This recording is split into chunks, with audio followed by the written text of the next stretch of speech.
అందరికీ నమస్కారం. Welcome to our Madan TV news channel.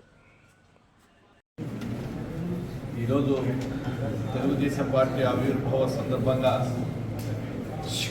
Telugu Desam party కుటుంబ సభ్యులకు, కార్యకర్తలకు, నాయకులకు అందరికీ కూడా అభినందనలు, శుభాభినందనలు తెలియజేస్తూ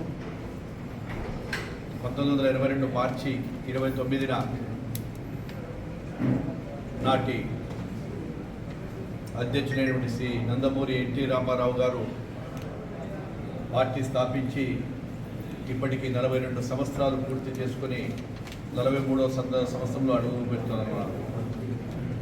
ఎన్నో ఆటుపోట్లకు ఎదురిగి ఎన్ని సమస్యలు వచ్చినా తెలుగుదేశం పార్టీ జెండాను భుజాన వేసుకొని ఎంతమంది దుష్టశక్తులు వచ్చినా ఎన్ని ఇబ్బందులు పెట్టినా తెలుగుదేశం పార్టీ కదలకుండా బెదలకుండా మళ్ళీ కూటమితో కలిసి ఈరోజు మొన్న అధికారంలోకి రావడం జరిగింది.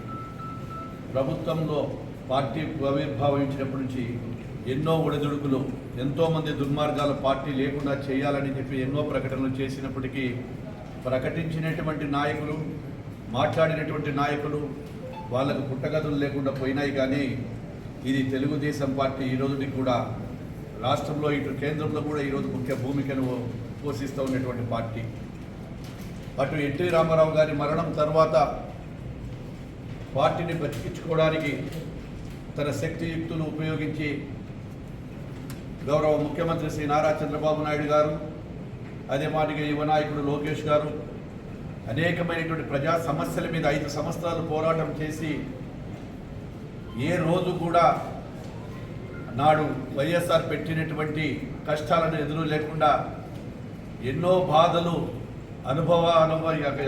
బాధలు పడుతూ నిద్ర లేని రాత్రులు గడుపుతూ ఎంతమందికి ఏమొచ్చినా మేమున్నాము మీకంటూ మేమందరము ఒకటే, తెలుగుదేశం పార్టీ కుటుంబాలంతా సభ్యులమంతా ఒకటే నాడు వైఎస్ఆర్ పార్టీని ఓడించి ఈరోజు దిగ్విజయంగా పార్టీ అధికారంలోకి రావడం జరిగింది. నాడు గూడు పేదవాడి కోసం, ఏ పేదవాడి కోసం పార్టీ పెట్టాడో నాడు ఎన్టీ రామారావు ఆశయాలను కొనసాగిస్తూ వారి ఆశయాలకు అనుగుణంగా ప్రజాస్వామ్యంలో ఈరోజు ప్రజా పరిపాలన సాగుతుంది. నాడు ఎన్టీ రామారావు గూడు నీడ అని చెప్పి పార్టీని పెట్టి అటువంటి పేద ప్రజల కోసం, బీసీల సంక్షేమం కోసం, మైనార్టీల సంక్షేమం కోసం వాటన్నిటికీ పాటుపడుతున్నటువంటి పార్టీ తెలుగుదేశం పార్టీ. ఈరోజు అధికారంలోకి వచ్చిన తర్వాత సంక్షేమం, అభివృద్ధి రెండూ సమానంగా చూసుకుంటూ రాష్ట్రాన్ని ఆర్థిక సంక్షోభంలో నెట్టినప్పుడు 2000 వరకు సంక్షోభంలో నెట్టి రాష్ట్రాన్ని అప్పుల పాలు చేసి పోయినప్పటికీ ఈరోజు ప్రజల మద్దతుతో ఈరోజు మళ్ళీ గాడిన పడుతూ ఉంది పరిపాలన. 2014లో రాష్ట్రం కొత్తగా ఏర్పడినప్పుడు ఆ రోజు మనకు ఇచ్చినటువంటి పరిస్థితుల్లో పంచినటువంటి విభజన సమయంలో నష్టం జరిగింది మనకందరికీ. విభజన సమయం జరిగిన తర్వాత మొట్టమొదటిసారి అధికారంలోకి వచ్చినప్పుడు ఆ రోజు ఆర్థిక పరిస్థితి బాగోలేక కేవలం ఒక బస్సులో, ఒక ముఖ్యమంత్రి హోదాల బస్సులోనే పడుకొని పరిపాలన మొదలుపెట్టి ఆ రోజు మేము మొదలుపెట్టినటువంటి ఏవైతే అమరావతి, అదేవిధంగా పోలవరం, అనేకమైన ఈ కార్యక్రమాలన్నీ కూడా తీసుకుంటే ఆ కార్యక్రమాలను కూడా నీరు గార్చి ఈరోజు ఆ యొక్క గాలికి వదిలేసి ఈరోజు రాజధాని లేని నగరంగా చేసి నాడు చేస్తే ఈరోజు మళ్ళీ అమరావతిని, పోలవరాన్ని మళ్ళీ అభివృద్ధి బాటలో నడిపిస్తూ మళ్ళీ రాజధాని అంటే అమరావతి అంటే రాజధాని అనే విధంగా తీర్చిదిద్దుతున్నాము. అదేవిధంగా రాష్ట్రంలో 5 సంవత్సరాల్లో కుంటుబడిపోయింది పరిపాలన. ఎక్కడ చూసినా దుర్మార్గాలు, హత్యలు, దోపిడీలు, అనేకమైనటువంటి అక్రమ కేసులు పెట్టి ఎంతమందిని తెలుగుదేశం పార్టీగా కార్యకర్తలను విభజించారో ఒకసారి వారి కార్యకర్తలు కూడా ఆలోచన చేయాలి.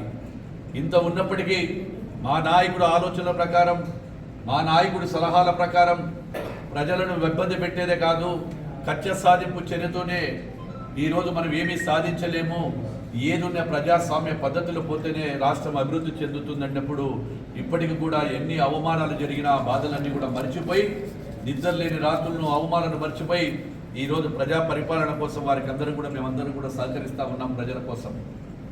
ఏది ఏమైనప్పటికీ ఈ రాష్ట్రం బాగుపడాలంటే, ఈ రాష్ట్రం అభివృద్ధి చెందాలన్నా, భవిష్యత్తులో మళ్ళీ తెలుగుదేశం పార్టీ రేపు ఎప్పటికైనా పార్టీనే ఉండాలనే విధంగా పరిపాలన సాగిస్తున్నటువంటి ముఖ్యమంత్రి గారికి కూడా ధన్యవాదాలు తెలియజేస్తూ ఉన్నాము.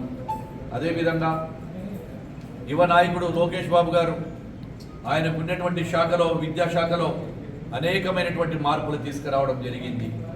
అదేవిధంగా నాడు యువత కోసం, యువతకు అండగా కోసం పాదయాత్ర చేపట్టినప్పుడు అనేక ఇబ్బందులు పెట్టి వారిని కూడా అనేక అవమానాలకు చేసి వారిని ఇబ్బంది పెట్టినప్పటికీ కార్యకర్తలు ఇచ్చిన మనోధైర్యంతో, కార్యకర్తలు ఇచ్చినటువంటి బలంతో రాష్ట్రమంతా కూడా తిరగడం జరిగింది. ఇవన్నీ కూడా ఈరోజు పార్టీకి నిన్ననే మేమందరూ కూడా ఈ యొక్క మెంబర్షిప్ కార్డు కూడా ఇవ్వడం జరిగింది. భారతదేశ చరిత్రలో ఒక ప్రాంతీయ పార్టీకి 1 కోటి మందితో సభ్యత్వాలు చేసిన ఘనత లోకేష్ బాబు గారిని కూడా ఈరోజు గర్వంగా చెప్పగలుగుతున్నా.